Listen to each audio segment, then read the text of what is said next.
Phil Collins there, letting us know that living in Hull in 1990 was paradise compared to living in Bulgaria. And Sofia, the Levski Stadium no less. A bit warmer than Buford Park, as we couldn't have guessed. Or Pickering Park, as City often did the training on. Do you think this tyre screech is added on in post-production? Possibly by Warner Brothers. Wayne Jacobs, style guru. Yeah, Wayne Jacobs in white and yellow. I wonder if that was the inspiration for City's white and sulphur spring third kit. Yeah, and Mihailov Brad. Now Montana, and yeah. Really good vocal leadership from the Tash guy in the middle there.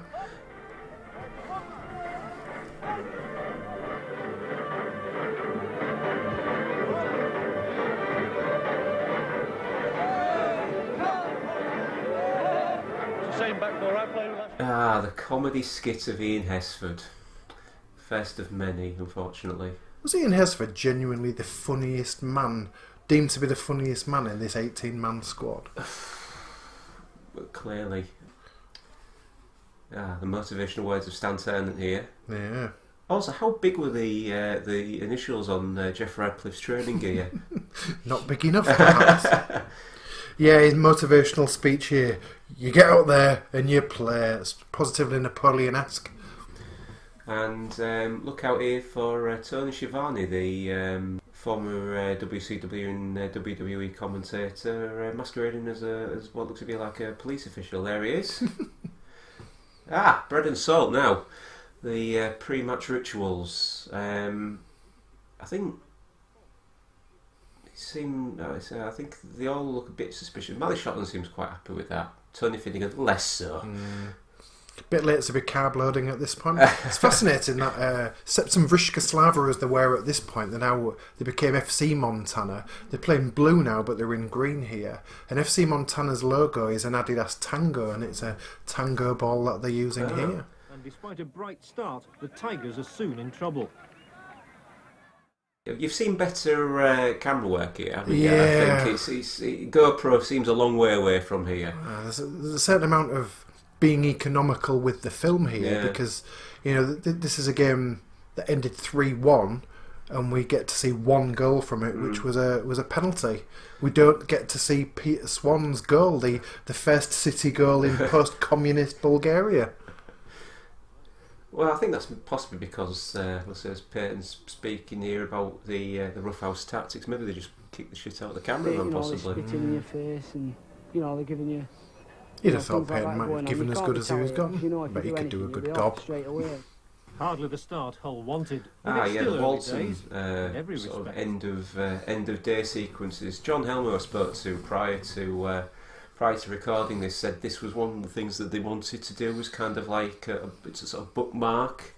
I'm not sure the comedy sort of stuff works really, but I do generally tend to think of Ian Hesford as a comedic figure, but I'm thinking more of his goalkeeping than his sort of ad-libbing. Now, so here we go to the ski resort, and John Helm on his way to meet the X-rated Don Robinson. There's a hotel down here with 2,000 bedrooms. Mind you, you won't find Hull City staying here. Skiing's just a little bit precarious for pre-season training. But you will find the former Hull City chairman, Don Robinson, ever the opportunist and always a man with an eye for potential. We're going to build There he is. Oh, here he is, Don Robinson, topless. This is why this was shown post-Watershed when it first aired. TigerTube After Dark. You do wonder, how the hell does Don Robinson get into bed with the Bulgarian government? I mean... Well, with nipples like that, you could get into bed with anyone, surely. True.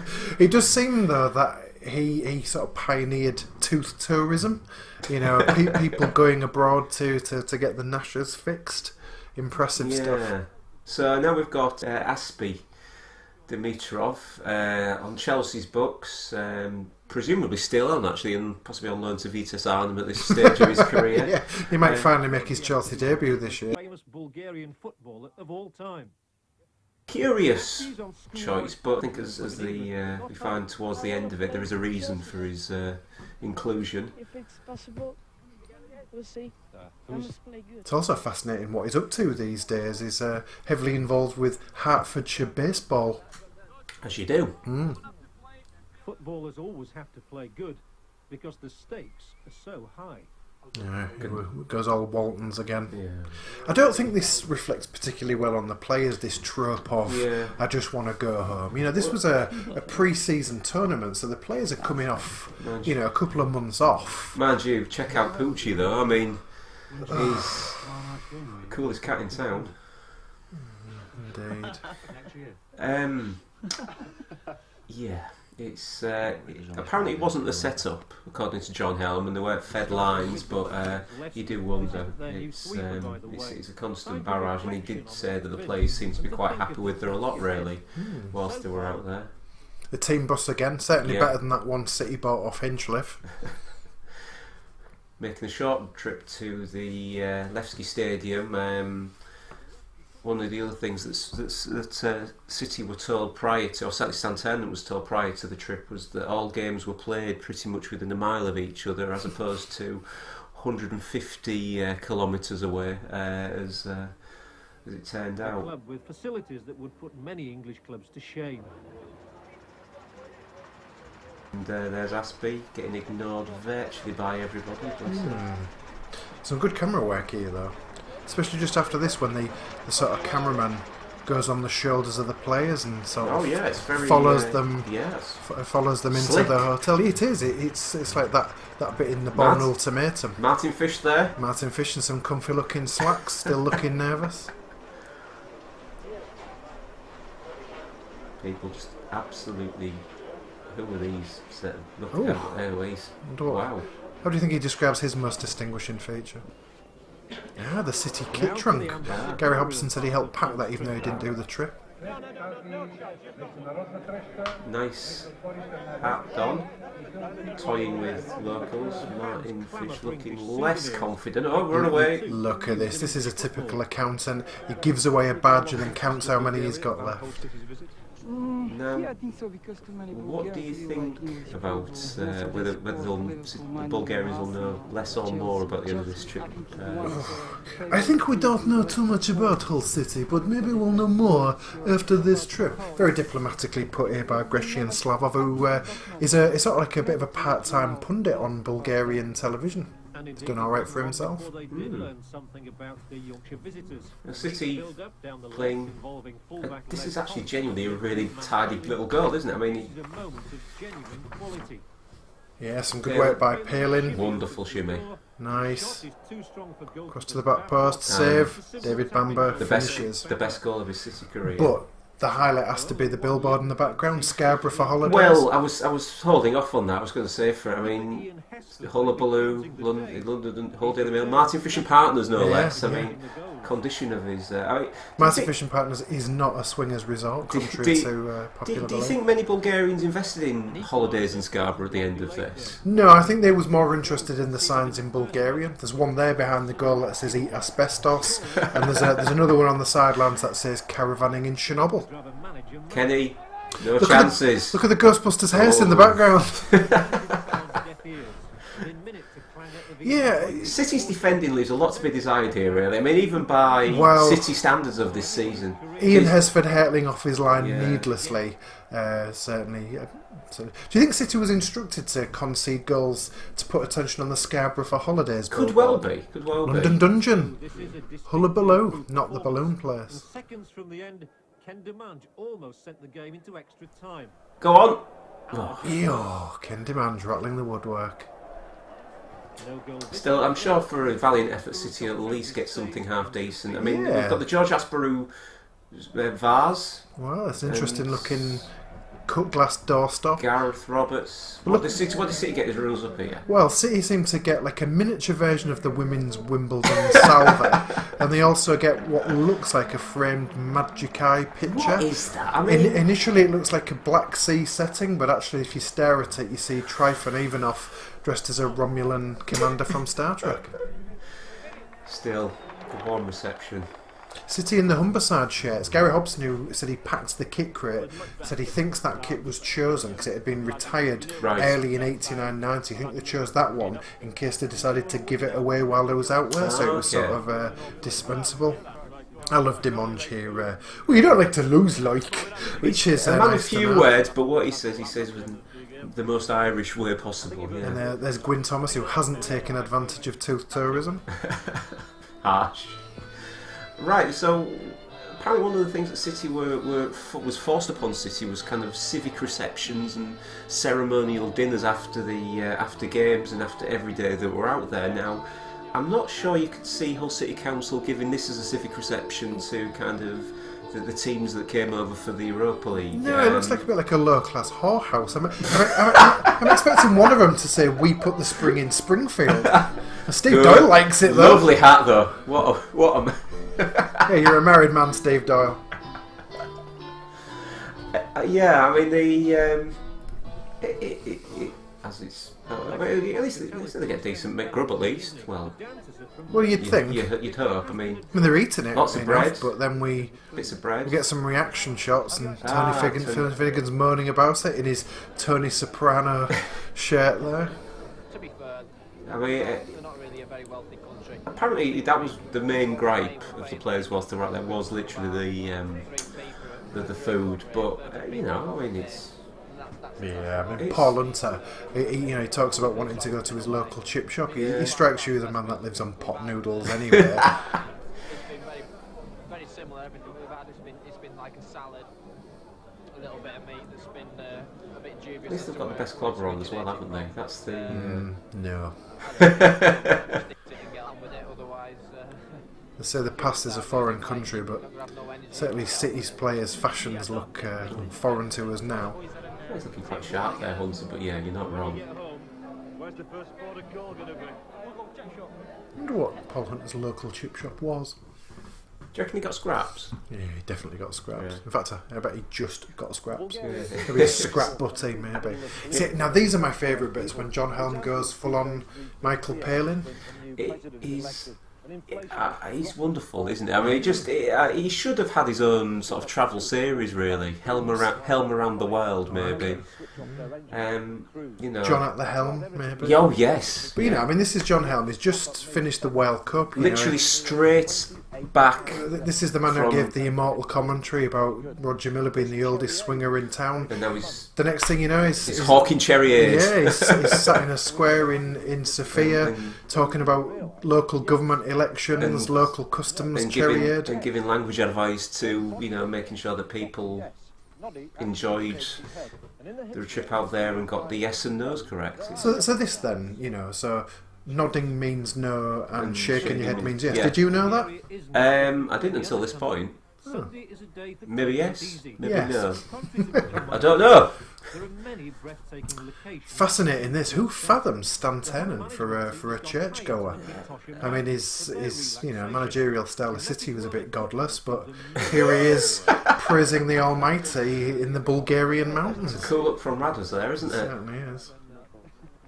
Yeah, I mean, it's an interesting little. This feels full on sort of airing on the sort of full travel documentary side of it rather than the actual focus on City. But I think it's all round there. So I think the reaction of this lady coming up sums everything up, really. I mean, thinking somebody's just asked what do you think City's chances for promotion are? Nice green City polo shirt. Yeah, City light a candle for the promotion hopes, then getting relegated. Is that one that's inevitably going to fall over there? Now, this definitely is not cherry aid. That's water, mate. You can't fool me.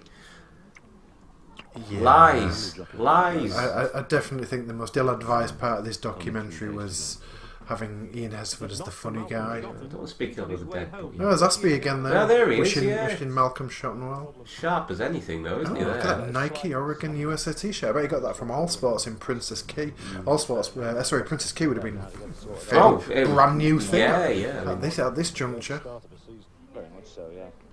I mean, considering he doesn't look to be too... I mean, he looks to be gutted about going home, which sort of flies in the face of the narrative of City players hating it being out there, really. It's hard to tell, isn't it? Because Malcolm Shotton looks like he's grimacing at the best of times. Yeah. But it is interesting that he was the most enthusiastic taking the pre-match bread, and That's now true. he has a stomach injury. Yeah. And the reward is an afternoon off. Apparently this was the second time that Russ Wilcox attempted this, as the camera crew were wary of filming him because they thought he might kill himself. It was that high. Fairly impressive. I know. don't know why Les Thompson's slagging it off. He then seems to think being in a pool barking like a dog is somehow more admirable than, you know, doing a high dive. He's a sort of triathlete now, isn't he, Les Thompson? Is he really? Yeah. Does he do the doggy paddles part of it? For the less energetic, it's an opportunity to visit an Desperately trying to spend whatever the money they can. I mean, Lee Palin getting a shoe shine there. now the Bart Simpson shirt on Paul Hunter here is Beautiful. absolutely iconic. Beautiful. I mean, look at that. Where do I bought that from? Peter Swan looking like he's bought everything from Prem. an orange ringer neck t-shirt with cut-off denim. How much is this? Now, this is an awful piece of tap. Now, someone might pour their heart and soul into this, but this is sub-hull fare runner-up. Look at that. I mean, what is that? How much is that? 20? It did look like a bit Crash Bandicooty 5 years before Crash Bandicoot came out. Maybe that was it. Maybe that was the one thing that Bulgaria were ahead of the curve on around this time. It was Knowing what a bandicoot is. yeah.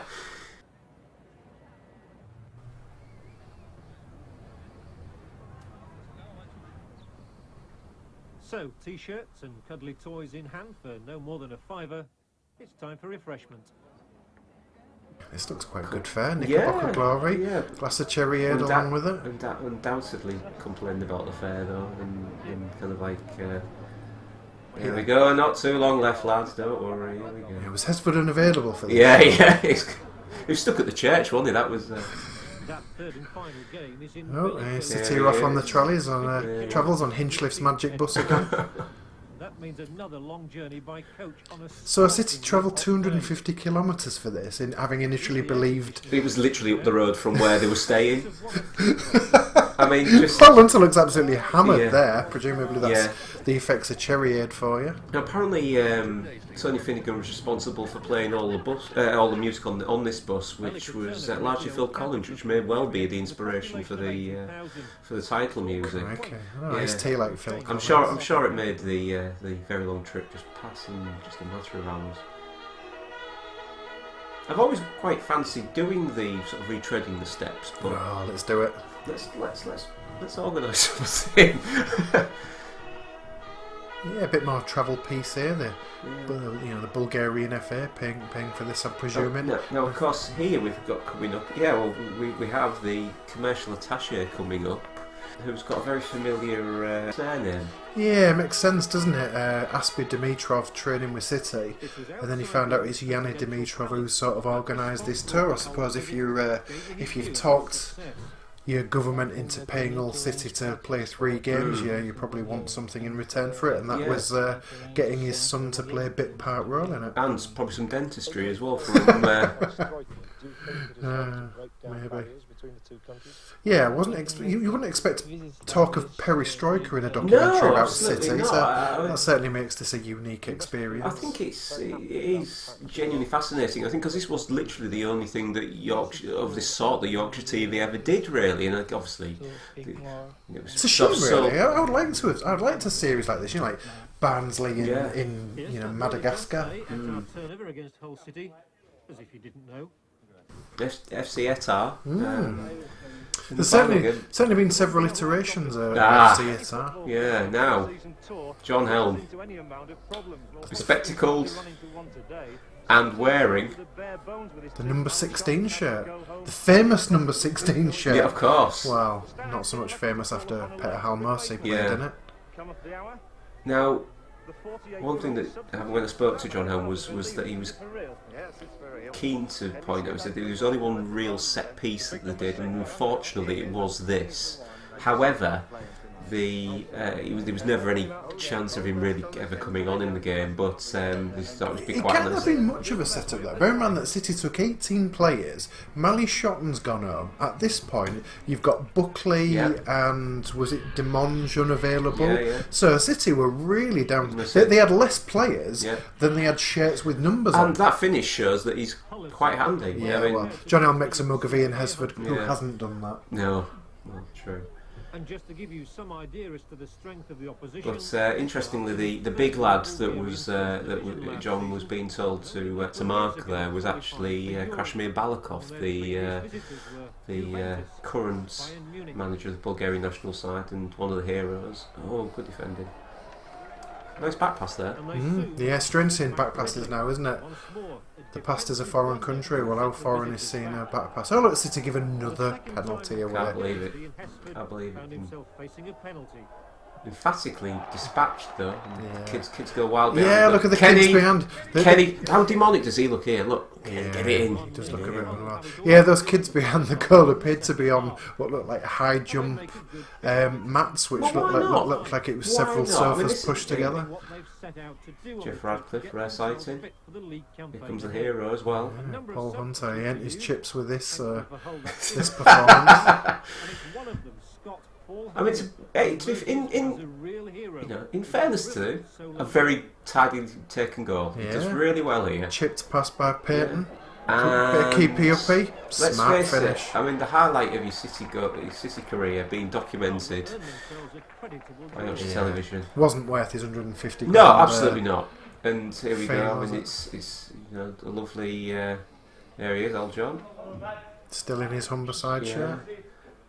Plays profusely sweating, understandably, but the inspirational chat of 10 and again how it sets them up for the rest of the season. And where did we finish that year? Yeah, it was a relegation season. 24th, I believe, in that season. So you know, I actually like this bit coming up from Richard Jobson. You know, a lot of the big trope in it had been sort of City players wanting to go, and I actually like the reflectiveness of Jobson saying, you know, perhaps in the future we'll look back on this and really owed a decent time, because it was an incredibly pioneering thing for City to do. I mean, nowadays trips abroad, when like City play Leyton Orient and Oxford, when you've got clubs of that ilk making trips abroad, it's no longer an exotic thing. But at this point, City going to a post-communist country and playing 3 friendlies was extraordinary, really. well, let's face it, we're talking about it now.